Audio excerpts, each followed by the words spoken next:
आप समझ गए होंगे कि मैं किस बारे में बात करने वाली हूँ। यूनेस्को के अकॉर्डिंग इस साल की सबसे खतरनाक सुनामी, बॉक्सिंग डे सुनामी, फिर से आने वाली है। फिर से इसलिए क्योंकि आप सभी ने सुनामी के बारे में जब भी सुना होगा तो 2004 की सुनामी ज़रूर कहीं ना कहीं देखा होगा, सुना होगा। 2004 में जो सुनामी आई थी उसको कहा गया था बॉक्सिंग डे सुनामी, और फिर से 2025 में बॉक्सिंग डे सुनामी चैप्टर 2 आने वाली है। उस वक्त 2,50,000 लोग उस सुनामी में मारे गए थे, लेकिन इस बार मौत का आंकड़ा इतना नहीं रहने वाला है। ये इससे और कई गुना बढ़ने वाला है। और ये प्रेडिक्शन क्या सच में सच हो जाएगी? क्योंकि 2025 में ये पूरी संभावना है।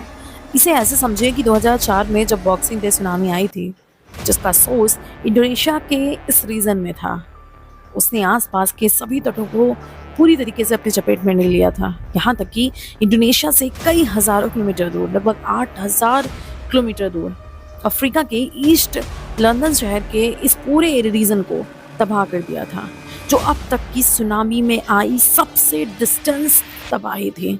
तबाही ऐसी थी कि पूरा एरिया साफ हो गया था, हर तरफ मलबा था, हर तरफ लाशें थी, जैसे वहाँ कुछ रहा ही ना हो।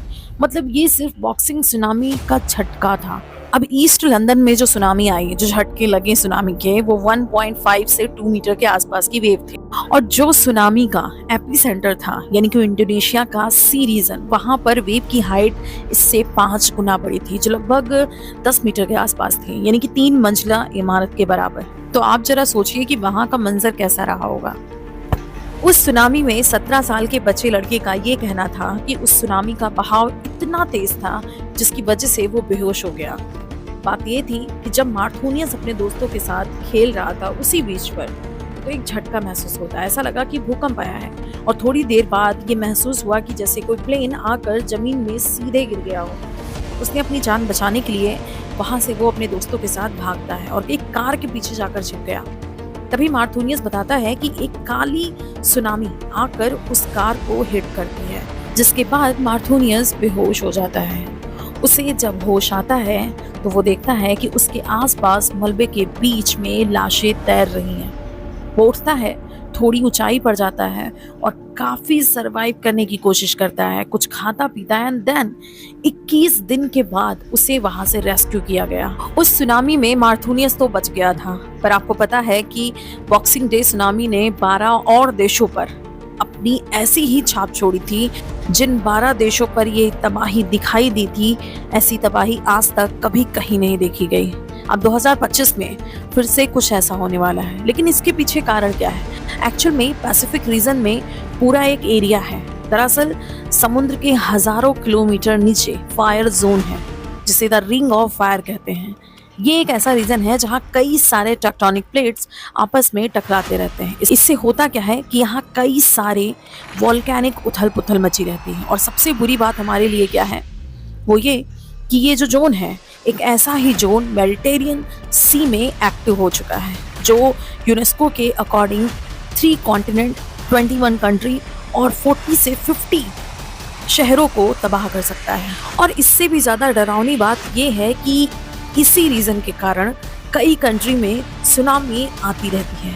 यहाँ हर साल सुनामी का एक झटका लगता है, और 100 सालों में एक ऐसी सुनामी आती है जो बहुत ही ज़्यादा खतरनाक होती है। यहाँ रहने वाले अगर चाहे भी तो खुद को नहीं बचा सकते। उसका कारण है कि ये पूरा रीजन लैंडलॉक है। लास्ट टाइम यहाँ जब सुनामी आई थी तो कोई भी खुद को नहीं बचा पा रहा था, क्योंकि जहाँ सुनामी की खबर दी जा रही थी तब तक सुनामी तटों तक पहुँच गई थी।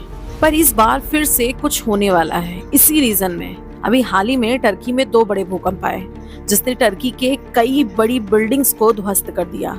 आपको पता है कि यूनेस्को ने जो 40+ शहरों की लिस्ट जारी करी है, उसमें टर्की की राजधानी इस्तांबुल भी है। यानी कि ये जो टर्की में भूकंप आया है वो सिर्फ एक चेतावनी है सुनामी की। क्लियर है ये कि इस बार सुनामी कभी भी इस रीजन में आ सकती है। आपको पता है कि भूकंप के बाद की जो सुनामी आती है वो कई हजार गुना खतरनाक होती है। और ये सुनामी जितना डेंजर हमारे तटों के लिए होती है, उतना उस एरिया में भी नहीं होती है जहाँ यह स्टार्ट होती है, क्योंकि सुनामी हर लहर को एक मोमेंटम देती है, जो लहरों को, उसकी हाइट को क्रिएट करती है। देन उसमें वाटर स्टोर करती हैं, उसको हैविनस बनाती हैं और इसकी शुरुआत समुद्र के हजारों किलोमीटर नीचे से हो जाती है और ऊपर आते आते ये इतनी स्ट्रांग हो जाती है कि इसे आप ऐसे समझ सकते हैं जहां ये पहले ऊपर से देखने में एकदम नॉर्मल लगता है, ये लगेगा नहीं कि ये कोई सुनामी है, पर जैसे जैसे ये आगे का रास्ता तय करती है धीरे धीरे खतरनाक होने लगती है और जैसे ये किनारों के तटों तक पहुंचती है नीचे की लेयर तट से टकराती रहती है। ऊपर की वेव को हाइट इससे मिलती है और एक हाइट वेव जब तट से टकराती है तो उस तट को पूरी तरीके से डिस्ट्रॉय कर देती है और इस पूरे जो प्रोसेस है उसको वेव सोलिंग कहते हैं, जो बहुत ही कम स्पेस में बहुत ज़्यादा वाटर को स्टोर कर लेता है और इतना पानी एक जगह पर एक साथ गिरने से वो पूरी बिल्डिंग हो या फिर कुछ भी हो तबाह हो जाता है। आपको पता है कि आज हम सुनामी का पता काफ़ी टाइम पहले ही लगा सकते हैं, वो भी बिना किसी इंस्ट्रूमेंट के। आपको सुनकर थोड़ी हैरानी हो रही होगी कि ऐसे कैसे हो सकता है, पर ये 100% सच है। टिली स्मिथ नाम की एक छोटी सी लड़की जिसने सुनामी में 100 से 150 लोगों की जान बचाई और ये बहुत ही इंटरेस्टिंग घटना है। एक्चुअल में हुआ क्या था कि कुछ ऐसा हुआ उसके साथ कि जब वो अपनी पूरी फैमिली के साथ एक बीच पर वैकेशन के लिए गई हुई थी तो उसने देखा कि शोर लाइन एक एक करके पीछे की तरफ खिसक रही है और समुद्र कुछ अजीब सा अलग सा बर्ताव कर रहा है। तो उसको कुछ याद आया क्योंकि उसके स्कूल में ज्योग्राफी के टीचर ने उसे 1946 के हवाई आइलैंड जो सुनामी आई थी उसके पहले की समुद्री तस्वीरें दिखाई थी, जिसमें उसे बताया गया था कि जब समुद्र के नीचे छोटे छोटे पार्टिकल्स क्लॉकवाइज घूमने लगते हैं तो समुद्र पीछे की तरफ जाने लगता है, जो थोड़ी देर बाद ये सारे एंटी क्लॉकवाइज घूमते हैं और तेजी से सारा पानी तटों की तरफ आ जाता है जिससे सुनामी क्रिएट होती है। जिसके बाद टिली स्मिथ ने ये सारी बातें मैनेजर को बताई। होटल के मैनेजर ने पूरे बीच को खाली कराया। एक लड़की के कारण ना जाने कितनी जानें बच गई, यानी कि थोड़ी सी जानकारी अलर्टनेस के कारण हम सुनामी से बच सकते हैं। अब एक इम्पॉर्टेंट बात जो रेड क्रॉस ने खुद जारी करी है, बात यह है कि रेड क्रॉस ने 2 वार्निंग दिए हैं। नंबर 1 सुनामी वॉच अलार्म और दूसरा है tsunami warning. Tsunami watch alarm का मतलब होता है कि कुछ लग रहा है सुनामी जैसा, पर कंफर्म अभी तक नहीं हुआ है। सुनामी वार्निंग का मतलब है कि सीधे सीधे ये कहा जा रहा है कि सुनामी आपके एरिया में बस कुछ ही मिनट में कुछ ही घंटों में पहुंचने वाली है। बस आपको वहां से निकल जाना है लगभग 3 किलोमीटर दूर, जो एक नेचुरल हाइट को क्रिएट करती हो। कुछ माउंटेन जैसी चीज़ों पर रुकना है जो काफ़ी स्टेबल होती है बिल्डिंग की अपेक्षा। सबसे ज़रूरी बात यह है कि सुनामी की कोई एक वेव नहीं होती है, कई बार मल्टीपल टाइम तटों को हिट करती है और ये लगभग 1 से 2 घंटे तक चल सकता है। अब 2025 में जो सुनामी आने वाली है वो कुछ ऐसी ही सुनामी रहेगी, क्योंकि ये कई घंटे चलने वाली है।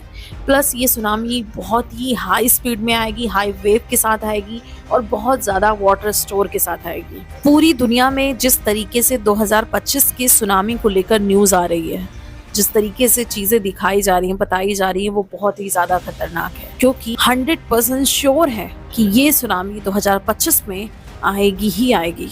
आई होप आपको मेरी वीडियो पसंद आई हो तो लाइक करें, शेयर करें, चैनल को सब्सक्राइब करें। मिलते हैं किसी नई घटना के साथ फिर से नेक्स्ट सीरीज में।